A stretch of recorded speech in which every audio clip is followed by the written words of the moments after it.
how you can live with the same lady day after day throughout your life unless you identify her your wife?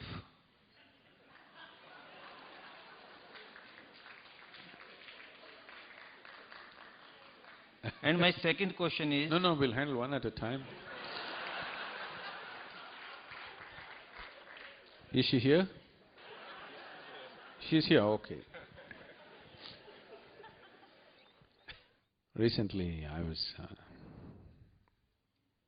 in a place where a Jewish rabbi was speaking.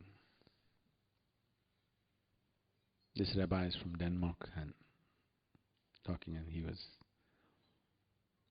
talking about some other rabbi, I don't remember the name, a very wise one who said this to someone. A man went to this rabbi and asked him, I love my wife very much, but when I walk on the street, every woman that I see, I want to do something to her.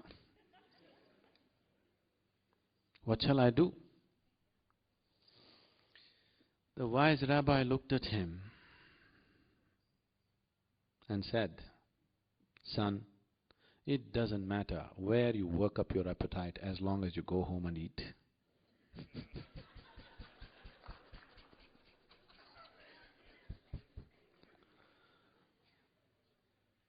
Now, if being with one person is happening only because you have identified them to be something to you, it is a stable structure. It makes a society, but it destroys life. If you're being with somebody because you value that person, you're being with somebody because you love that person, you're being with somebody because you have formed some kind of intimacy and connection with that person, now it's worth being. If you have not done any of this, but you are staying with somebody just because somebody is your wife or somebody is your husband, oh, it is definitely a torture to be with those people. Being with your wife is a horrible thing. If she is a woman that you love, it's a wonderful thing. You can't stand her, but she is your wife, that is a horrible thing. A lot of people have done this to themselves. So, being a husband or wife is a social thing. It is not an individual thing. Individual thing is two human beings have built a certain relationship that they value. That is what is the individual thing. Somebody is my wife is something that you only tell somebody. If you believe she is your wife and she has to be this, this and that, then it is just torture between two people. It is only socially you tell somebody, this is my wife. Between the two of you, she must be your lover, otherwise you should not live with her. Yes? Sadhguru, we are conditioned to 14 million frequencies, and we see only thing which is within this space and time. Now, polarity and identity are simultaneous things. You say, get rid of all duality, and we get rid of identity, which is physically not possible. And simply because we are conditioned to space and time. Have you ever gone beyond space and time and had the taste of eternal bliss?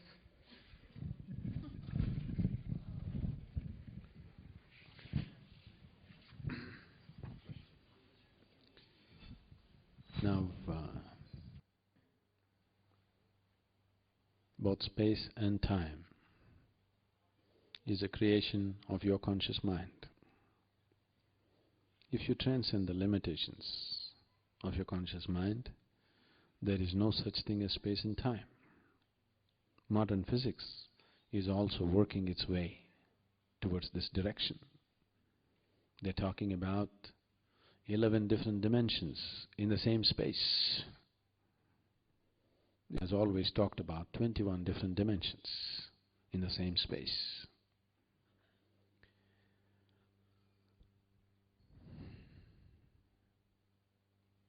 Many years ago,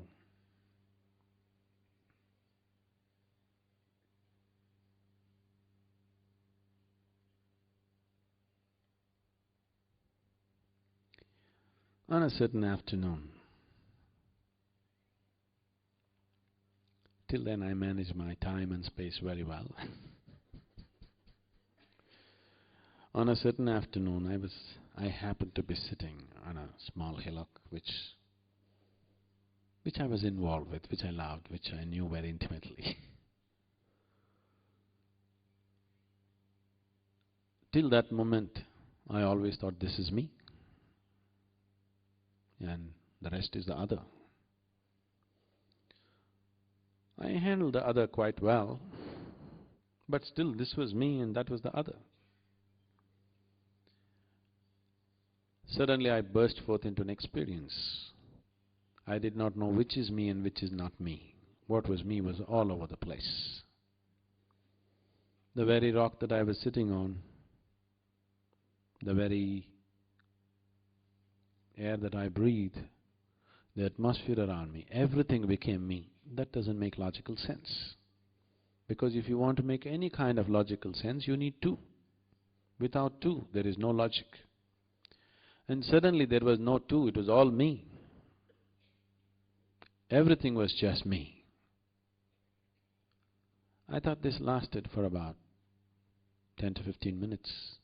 But when I came back to my normal senses, about 4.5 hours had passed. I was sitting there with my eyes open, fully conscious. I was not in any kind of trance or whatever. I am fully conscious. But time just flipped, and I found for the first time in my adult life, tears were flowing through my eyes. Me and tears were impossible. But I've always been peaceful and happy, that's never been an issue. But here my shirt is wet with tears, and I'm bursting with a completely different kind of ecstasy, which is just the body cannot contain. When I really shake myself to my normal senses and try to understand what is happening to me, the only thing that my mind could say was, maybe I'm losing my balance. Maybe I'm just going off. But it is so beautiful, I don't want to lose it for a moment. The next time this happened to me, I was sitting with my family at the dinner table.